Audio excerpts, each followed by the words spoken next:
Bismillahirrahmanirrahim. I'm Dr. Mohibullah Wazir, and I discuss the structural difference between the arteries and vein and some facts about it. Look, the arteries, the larger arteries, for example, you see the aorta and the carotid vessels, these larger arteries in their wall have more elastic tissue. They are elastic vessels. In the tunica media, the elastic component is much more, and their walls are thin. Their lumen is small. They can dilate with the pressure and regain its structure with the pressure of the blood pumped by the heart. And then the smaller arteries, for example, you can see this radial and ulnar arteries. These arteries, in these arteries, the elastic tissue is less as compared to the muscular tissue. The smooth muscles in the tunica media are much more as compared to the elastic fibers in the tunica media. And then the arterioles, the wall of the arteriole is purely muscular, more muscles present in the wall of the arterioles, and these are the smallest naked eye visible vessels, and because more muscles are present in its wall, that's why it accounts mostly for the peripheral resistance, especially the diastolic blood pressure. And then the smallest or microscopic vessels are capillaries, and capillaries, the wall of the capillaries is mostly formed by endothelium, no muscles in it, and it is exchange vessels. But note one point, that the cornea and the hyaline cartilage do not have any capillaries present in it. The cornea and hyaline cartilage.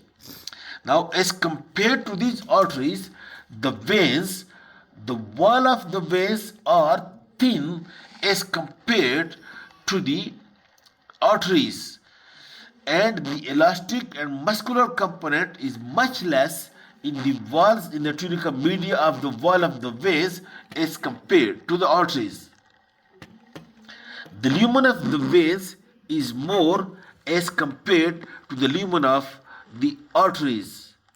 And then note the part that the veins are the arteries. First note, the arteries mostly lies deep in covered by the muscle. For example, you can see these arteries, radial and ulnar artery. In the same way, you can see over here this also.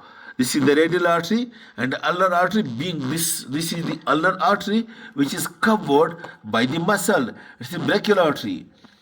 So the arteries usually lie deep, covered by the muscles, except the few arteries. For example, one is this radial artery, not covered by any muscle. This one, this radial artery, this one, not covered by any muscle.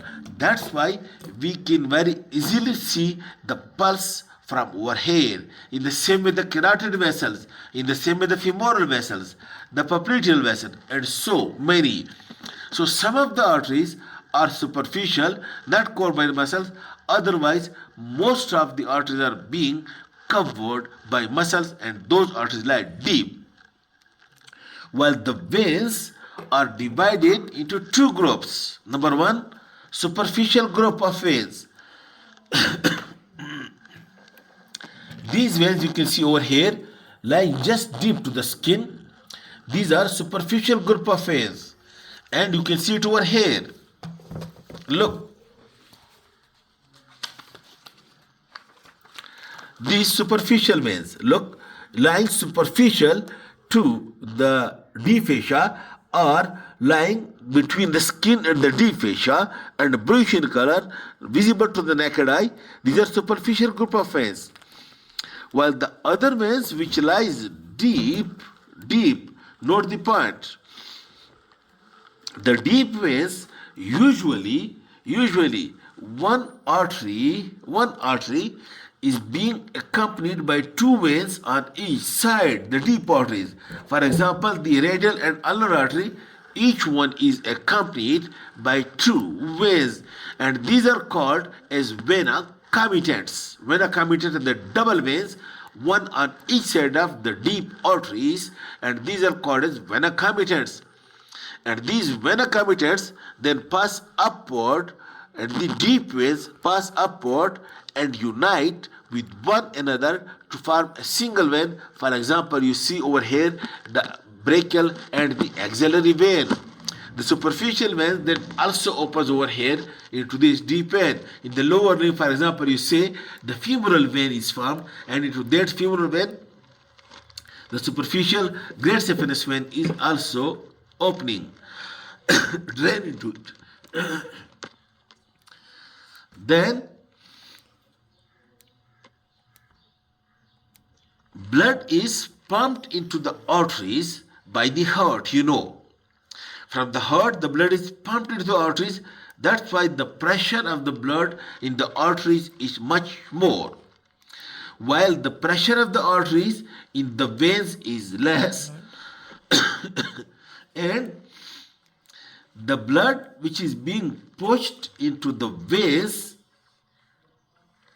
by different factors, which we will discuss later on. One of the factors is blood pushed by the contraction of the blood vessels over the veins. For example, over here there is muscles which compress over the veins. The blood is being pushed upward. But when the muscle relax, the blood would want to come back downward again.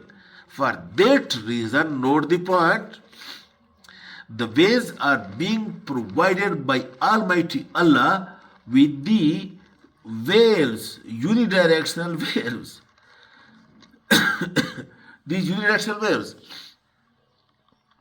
When the muscle contracts, the blood is pushed upwards and the two flaps separate from one another. But when the blood goes over here and the muscle relaxes, and when the blood wants to come back, it comes into these pouches, and these two flaps again come close to one another, and in this way the blood is being prevented to come back in the lower position. In this way, the venous return is being established with the help of the pumping by the limbs, by the muscles, and then also helped by these unidirectional valves. But note the point that the valves of the abdomen and thorax, it do not have valves in it. Okay. Now these are few facts and the difference between the artery and vein. I hope you understand. Thank you very much.